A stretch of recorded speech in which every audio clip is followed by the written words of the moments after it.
everybody, it's Maggie from Personal Euphoria with today's plank story. On the off chance you don't want to do plank, I'm going to suggest an exercise that's good, especially like if you grind your teeth.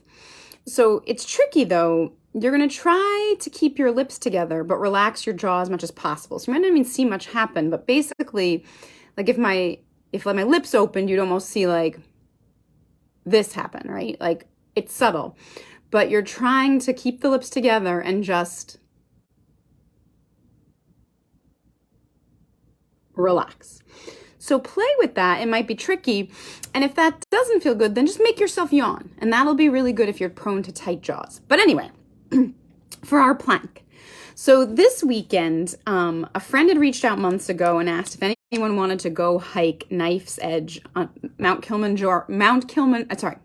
Katahdin via the Knife's Edge. And I've wanted to do this for 15 years, but I've been hesitant because as much as I want to do the Knife's Edge, I'm terrified of heights and I was scared to do it. And it's basically 1 mile of ridgeline with reasonably sheer edges on either side. And so we signed up to do it, but I've been hemming and hawing about whether to take another trail all along. And when Matt and I hiked Table Mountain in Cape Town and we had a couple of short verticals, I said to him, decision made, I'm not doing Knife's Edge. I'm just too scared. Like I won't enjoy it. So one friend and I did a different trail, and Matt and the other group of friends all did the Knife's Edge, and then we were able to come down the same trail together. Now, Matt was debating. He's like, well, I want to hike with you. And I was like, well, I'd love to hike with you, but one, you're going to love the Knife's Edge. It's your kind of hiking. Two, I trust you to go and assess. If you say, Maggie, you can actually do this, then we'll plan another trip and I'll come back and I'll still get to do the Knife's Edge. Well, before he'd even reached the summit, I get a text from Matt, you made a good life choice. So I know. And when I saw him, he said, honestly, Maggie, you could probably do 80%. It's jagged, you are on ridgeline, but it's wide enough, I think you'd be okay. He's like, but there's this 20% you'd hate where it gets so pointy you can't stay on the top and you kind of have to like scale the edge, but you're on pretty sheer cliff. And I hate those verticals. I hate when hiking becomes rock climbing. I don't want to rock climb.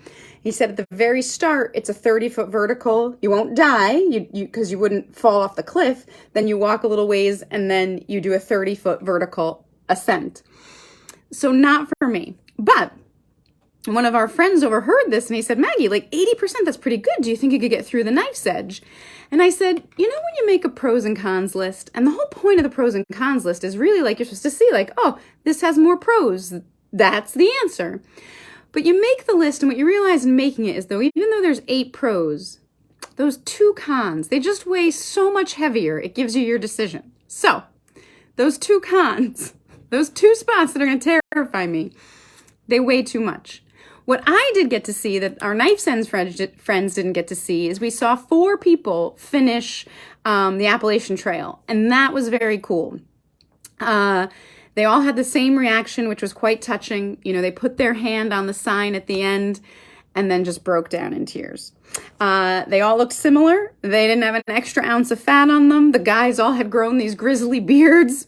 I said to one of the guys, oh, congratulations, you did it. And he said, I still got to get back down, which I hadn't thought about. He had like 5 miles left to go.